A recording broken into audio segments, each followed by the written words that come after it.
किसी महान व्यक्ति ने एक बड़ी ही अच्छी और महान बात कही है।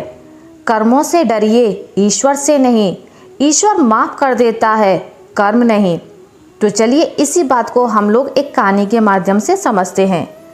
एक बार एक व्यक्ति ने भोज के लिए एक बकरे की बलि चढ़ाने की तैयारी आरंभ की। उसके बेटे बकरे को नदी में स्नान कराने ले गए। नहाने के समय बकरा एकाएक बड़ी जोर से हंसने लगा, फिर तुरंत दुख के आंसू बहाने लगा। उसके विचित्र व्यवहार से चकित होकर बेटों ने उससे ऐसा करने का कारण जानना चाहा।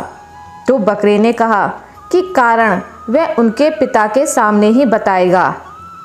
व्यक्ति के सामने बकरे ने यह बताया कि उसने भी एक बार एक बकरे की बलि चढ़ाई थी, जिसकी सजा वह आज तक पा रहा है। तब से 499 जन्मों में उसका गला काटा जा चुका है और अब उसका गला कटने की अंतिम बारी है। इस बार उसे एक बुरे कर्म का अंतिम दंड भुगतना है, इसलिए वह प्रसन्न होकर हंस रहा था, किंतु वह दुखी होकर इसलिए रोया था कि अगली बार से तुम्हारे भी सिर 500 बार काटे जाएंगे। व्यक्ति ने उसकी बात को गंभीरता से लिया और उसकी बलि की योजना स्थगित कर दी तथा अपने बेटों से उसे पूर्ण संरक्षण की आज्ञा दी।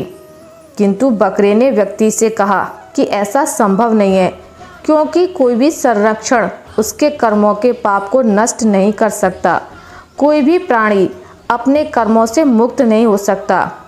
जब बेटे उस बकरे को लेकर उसे एक सुरक्षित स्थान पर पहुंचाने जा रहे थे, तभी रास्ते में किनारे पर एक पेड़ की शाखा पर नर्म नर्म पत्तों को देख ज्यों ही बकरे ने अपना सिर ऊपर किया, तभी एक वज्रपात हुआ।